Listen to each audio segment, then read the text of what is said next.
Graça e paz, queridos. Irmão Jorge Cardoso aqui no Vivendo em Graça. Deixa eu tentar falar sobre salvação.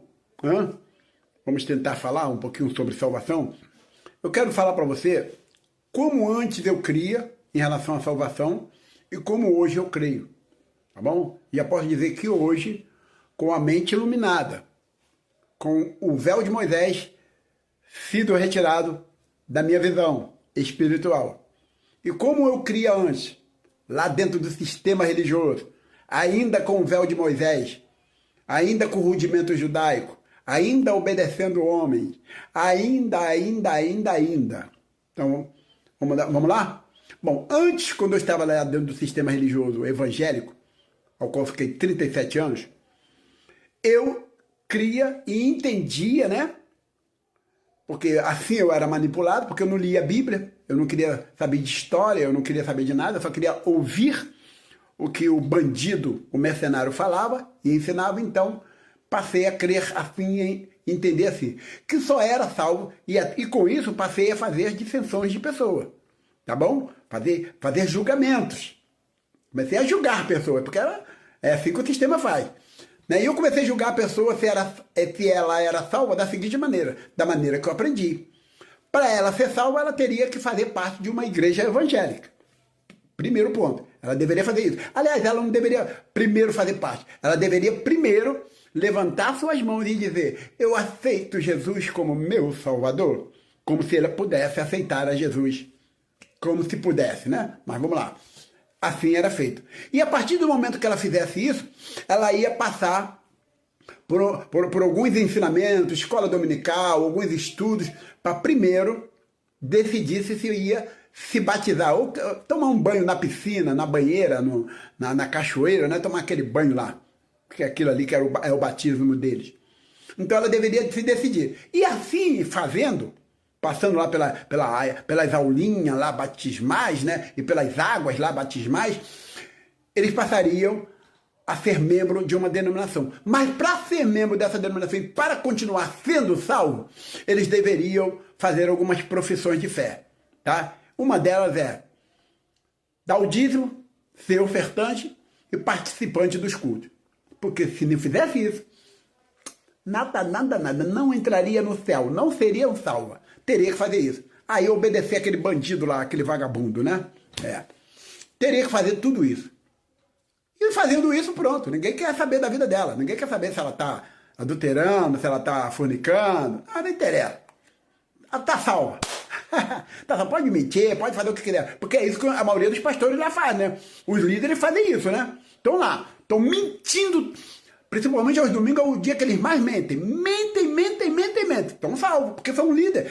Pô, se o cara que está no banco não está salvo, o pastor, então são salvos, querido. Né? Porque é isso que eles fazem, mentem sobre a Bíblia, rouba o órfão, rouba uma viúva, tira tudo que pode do povo para poder para ele, para a família dele. Mas estão salvos, querido. Estão salvos. São os bandidos, os vagabundos, mas estão salvos. Estão salvos por quê? Porque fizeram a profissão de fé, fizeram todo aquele ritual, né? Bom, e hoje, Jorge, como é que você pensa em relação à salvação? Bom, hoje eu não julgo mais ninguém em relação à salvação. Para mim, existem os eleitos e não eleitos. Eu sei disso. Eu não posso entender que uma pessoa que vive fazendo a maldade, que vive aí roubando, vive na pedofilia, vive espancando mulheres, ou mulheres espancando homens, enfim, pessoas que acham uma carteira e não entrega, pessoa que vive numa maldade de achar um celular e não entregar, né? Que vivem assim. Enfim, que não devolve o troco que o cobrador deu a mais, que o caixa deu a mais. Eu não consigo ver uma pessoa dessa como eleita, a não ser que ela venha se arrepender em sua vida, né? Porque todo homem tem esse momento que se arrepende. Gente, eu fazia tanta besteira, eu mesmo, cara, eu sei de fazer besteira, mas teve um dia que eu falei assim, não dá pra mim, não é esse. O Deus que eu creio, o Deus que me criou, e aí, né, a minha crença em Deus também ajudou muito. Falei, não é isso. Não foi porque eu entrei dentro de um templo religioso, nada disso. Foi porque eu decidi, eu não faria. Eu não faria mais, mesmo se eu não tivesse entrado dentro de um templo religioso. Então hoje eu conheço as pessoas pelo seu caráter. E pode ser ela gay, pode ser espírita, pode ser católica, pode ser evangélica, pode ser o que for, pode ser um bêbado na rua, pode ser uma prostituta. Eu vou pelo caráter. Vou pelo caráter e eu consigo descobrir. Você é um eleito. Você é um eleito. Ah, mas eu vivo aqui assim. Só está deixando de reinar em vida. Só está deixando de reinar em vida. Só está vivendo uma vida aqui que não precisaria você viver. Mas você é um eleito.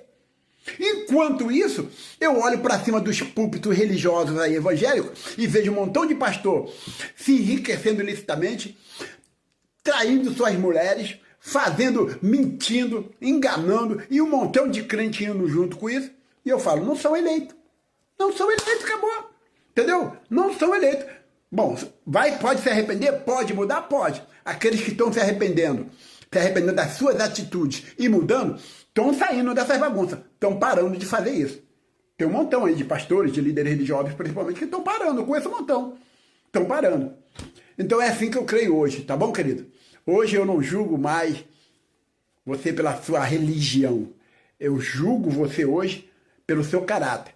E com certeza, como eu sempre digo, senta na minha mesa para almoçar comigo, tomar um café comigo. Muitos gays, muitos macumbeiros, muitos espíritas, muitos. Mas dificilmente você vai ver um pastor aqui sentado. Dificilmente. Que Deus nos abençoe.